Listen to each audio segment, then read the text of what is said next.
Bharatiya Janata party के प्रदेश कार्य समिति के सदस्य जेके सिंह जी हमारे साथ हैं। ललितपुर में दोनों ही सीटों पर भारतीय जनता पार्टी ने ऐतिहासिक जीत दर्ज की है। मंत्री मनोहर लाल पंत ने अपना ही रिकॉर्ड तोड़ दिया है, तो राम रतन कुशवाहा ने भी अपना रिकॉर्ड तोड़ के 1 लाख से अधिक वोटों से जीत दर्ज की है। दोनों में आपस में टक्कर देखने को मिली थी कि कौन कितने वोटों से जीत कर आता है, और बाजी एक बार पुनः मन्नू कोरी ने मारी है। जेके सिंह जी है हमारे साथ। चुनाव को किस तरीके से देख रहे हैं और बम्पर जीत के पीछे क्या है? जेके सिंह जी स्वागत है। किस तरीके से देख रहे हैं आप जीत? देखिए, ये जनता की जीत है। भारतीय जनता पार्टी ने अपने शासनकाल में केंद्र की योजनाओं और राज्य की योजनाओं का समावेश करके धरातल पर जो योजनाओं को पहुंचाया है, जनमानस तक, दूर दराज क्षेत्रों में बैठे हुए अति पिछड़े अति गरीब जनता तक योजनाओं का जो लाभ मिला है। हमारे यशस्वी मुख्यमंत्री योगी आदित्यनाथ जी ने दिन रात मेहनत करके जिन योजनाओं को धरती पर उतारा है, माननीय मोदी जी ने जो आशीर्वाद दिया है, वह सभी आशीर्वाद वापस जनता ने भरपूर आशीर्वाद हमारे प्रतिनिधियों को दिया है, हमारे दोनों उम्मीदवारों को दिया है। घर से निकलकर लोगों ने अपने मत का प्रयोग किया है। जो लोग बाहर भी चले गए थे, ऐसे लोग भी मताधिकार का प्रयोग करने के लिए ज़िले में आए, अपनी अपनी विधानसभाओं में आए। महिलाओं ने बहुत अधिक मात्रा में बढ़ चढ़ कर वोट दिया है। जो ऐसी योजनाएं हैं जो घर घर में गरीब को लाभ दे रही थी, उसका भी लोगों ने धन्यवाद किया है। शासन और सुशासन की जहां तक हम बात करते हैं, माननीय योगी आदित्यनाथ जी की सरकार के द्वारा जो सुशासन का मुद्दा उठाया गया, जो गुंडों के खिलाफ कार्रवाई की गई, जो माफियाओं के खिलाफ कार्रवाई की गई, उससे जनता बहुत ज़्यादा खुश है। वह एकदम डर और भय के वातावरण से दूर निर्भीकता की स्थिति में रह रही है। किसी तरीके की कोई समस्या प्रशासन या इस तरीके हालातों में नहीं है। योगी जी का नाम कारणों के कारण माननीय योगी जी ने जो अथक प्रयास किया, जो अच्छा शासन दिया, सुशासन दिया, अच्छी सरकार दी, गुंडों से मुक्ति दिलाई और अपनी सरकारी योजनाओं का लाभ गरीब तबके में बैठे हुए अंतिम छोर के व्यक्ति तक पहुंचाया। इन सब चीज़ों के कारण और इन सभी योजनाओं के कारण, ये भारतीय जनता पार्टी की उपलब्धियों के कारण और सरकार की उपलब्धि के कारण इतना भारी मत जनता ने हमारे दोनों प्रत्याशियों को दिया है।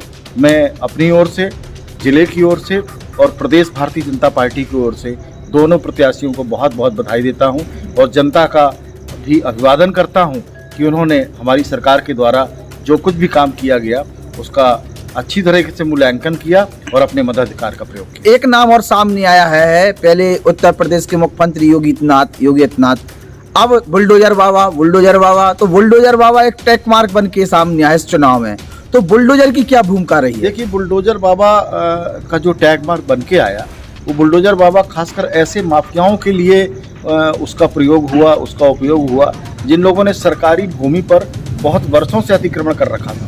और जो गुंडों की सरकार है, भारतीय जनता पार्टी की सरकार की पूर्व आई पिछले 17 से 20 साल तक जिन्होंने शासन किया, सपा की सरकार थी, बसपा की सरकार थी, उस समय सबसे ज़्यादा गुंडा, मवाली और बाहुबली पैदा हुए उत्तर प्रदेश में।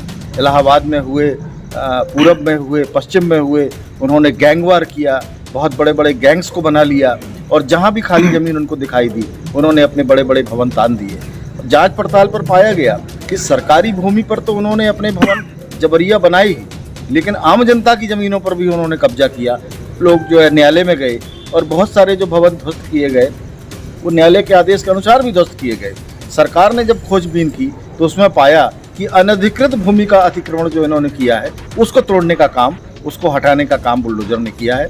बुलडोजर ने किसी आम आदमी के घर को नहीं तोड़ा, किसी सज्जन व्यक्ति को कोई दुख तकलीफ नहीं पहुंचाई, किसी व्यापारी को कोई तकलीफ उन्होंने नहीं दी। लेकिन जिन गुंडों ने व्यापारियों के बड़े महलों पर कब्जा कर लिया, उनकी ज़मीनों पर कब्जा कर लिया, जबरिया अपनी ताकत के बल पर एक नहीं और सैकड़ों मकान उन्होंने बना लिए, अन्य साधनों से उन्होंने ऐसी आय अर्जित की और वह आय अर्जित करके कौड़ियों के भाव ज़मीन खरीद ली और उसमें अरबों की संपत्ति खड़ी कर दी जिसका कोई लेखा जोखा नहीं था। ऐसे भवनों के ऊपर जो मशीन चली, बुलडोजर चला, उससे उसको ध्वस्त किया गया। इससे जनता में एक संदेश जाए कि जो भी अच्छा काम करेगा वह फलेगा फूलेगा और जो इस तरीके का माफियागिरी करेगा वो निश्चित तौर पर ध्वस्त होगा। इस चुनाव में एक तस्वीर साफ होती हुई नजर आई है कि उत्तर प्रदेश के मुख्यमंत्री योगी आदित्यनाथ के चेहरे पर चुनाव लड़ा गया। पहले का चुनाव और इस चुनाव में बहुत अंतर था।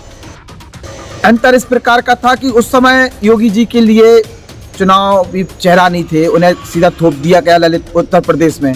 लेकिन इस बार योगी जी ने साबित कर दिया कि हम हैं। एक भरोसा आम जनता में कामयाब, कहीं ना कहीं बैठाने में कामयाब रहे भारतीय जनता पार्टी का संगठन और खुद योगी आदित्यनाथ। और उसी फेस के कारण हर लोग ये कहते थे मुझे तो योगी का चेहरा दिख रहा है। हम लोग चुनावी कैंपेन में थे, आप भी हैं, आप भी प्रचार में गए थे, तो प्रत्याशी को नहीं, आदमी हर प्रत्याशी के बीच में योगी और मोदी को देख रहा था। तो वो भरोसा कैसे कामयाब आप लोग स्थापित करने में कामयाब रहे? देखिए, भरोसा स्थापित करने में हम लोग पूरी तरीके से कामयाब रहे। माननीय योगी आदित्यनाथ जी ने, महाराज जी ने जो कुछ भी काम मुख्यमंत्री रहते हुए किया, वह धरती पर उस काम को, उन योजनाओं को उतारा और गरीब से गरीब तबके के व्यक्ति तक लाभ पहुंचाने का काम उन्होंने किया। और उस काम को जब हम जनता के बीच में रखते थे तो जनता उसको स्वीकार करती थी कि सचमुच वह काम सब हो रहा है, क्योंकि ये कागजी कार्रवाई नहीं थी, ये केवल जो है कहने के लिए नहीं था, ये केवल प्रवचन के लिए नहीं था। जो कुछ भी कहा गया वह किया गया, जो योजनाएं बनाई गईं उनको क्रियान्वित किया गया, जो योजना छोटे और बड़े और अन्य स्थानों पर पहुंचाने का काम था उसको भी उसी तरह से किया गया। लोगों को जो लाभ देने की प्रवृत्ति थी कि जनता को लाभ होना चाहिए। पूर्व की सरकारों में व्यक्तियों को लाभ होता था, नेताओं को लाभ होता था, उनके रिश्तेदारों को लाभ होता था, लेकिन ये एकदम विपरीत परिपाटी है कि भारतीय जनता पार्टी की जो सरकार चली, भारतीय जनता पार्टी की जो अपनी सोच है, उस पूरी सोच को महाराज योगी आदित्यनाथ जी ने धरती पर उतारने का काम प्रत्यक्ष किया। अप्रत्यक्ष रूप से कहीं ना कहीं सत्ता जनता के बीच में रही है, किसी ना किसी माध्यम से, योजनाओं के माध्यम से हो, चाहे कनेक्टिविटी के माध्यम से, आप लोग कहीं ना कहीं जनता के बीच में रहे, तो उसका आशीर्वाद मिला है। देखिए, उसका आशीर्वाद मिला। और भारतीय जनता पार्टी सिर्फ एक दिन चुनाव नहीं लड़ती है, हमारा संगठन इतना मजबूत है कि ये 365 दिन रोज चुनाव की स्थिति में रहता है। हमारे छोटे से छोटे कार्यकर्ता, हमारे सभी देवतुल्य कार्यकर्ता, हमारे सारे बूथ अध्यक्ष, हमारे मंडल के अध्यक्ष, हमारे सेक्टर के संयोजक, हमारे जिले के पदाधिकारी, हमारे क्षेत्र के पदाधिकारी, हमारे प्रदेश के पदाधिकारी, हर पदाधिकारी और हर हमारा देवतुल्य कार्यकर्ता वो 24 घंटे 365 दिन पार्टी के कार्य में लगा रहता है। सरकार की योजनाओं पर अपना पूरा समय देता है, उसको धरती पे पहुंचाने का काम करता है। और कहीं भी अगर उसको कोई चीज़ गलत समझ में आती है तो अपने वरिष्ठ जनों को उसकी सूचना देता है, जिस पर उपयुक्त कार्रवाई होती है। हम जनता के साथ निरंतरता बनाए रखते हैं।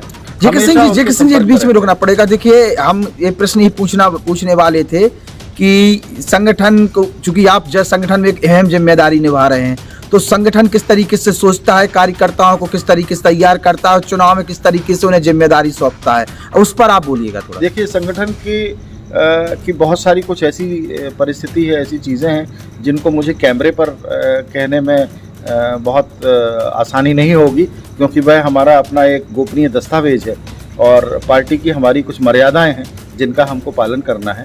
लेकिन जो कुछ भी आप सामने देख रहे हैं वे हमारे देवतुल्य कार्यकर्ताओं की बदौलत ही है, जो आज आप सबके सामने परिणाम के रूप में संयोजित होकर के, सृजित होकर के आया है। अब कैसा उत्तर प्रदेश बनता हुआ नजर आएगा? बहुत से काम अभी भी बाकी हैं। बहुत सारे काम बाकी हैं, समय पर सारे काम हो जाएंगे। और मैं आपको इस बात का आश्वासन देता हूं कि शायद आपने ऐसे उत्तर प्रदेश की कल्पना ना की होगी जो आप सामने आने वाला है, और वही सुनहरे दिन फिर आएंगे। हमारा जो एजेंडा है उसको किसी भी तरीके से पूर्ण करने का हमारा सारा प्रयास रहेगा। एजेंडा आपको पहले सूचित हो चुका है। उन सभी चीज़ों पर पार्टी काम करेगी। जो भी काम रह गए हैं उनको पुनः किया जाएगा, और कुछ ऐसे काम भी किए जाएंगे जिनको हमारा और आपका सोच छोटा पड़ जाएगा और पार्टी का सोच आगे निकल जाएगा। जेके सिंह जी, आपके लिए बहुत बहुत शुभकामनाएं। उत्तर प्रदेश में योगी आदित्यनाथ जी पुनः मुख्यमंत्री बन रहे हैं। आप सबकी मेहनत के कारण ललितपुर की दोनों सीटें भी आप लोग बम्पर कहीं ऐतिहासिक जीत दर्ज करने में कामयाब रहे। आपके लिए और आपके नेतृत्व के लिए बहुत बहुत धन्यवाद। आपसे हमसे बात की, बहुत बहुत धन्यवाद, शुभकामनाएं। नमस्कार। हमारे YouTube channel the Bundelkhand post को सब्सक्राइब करें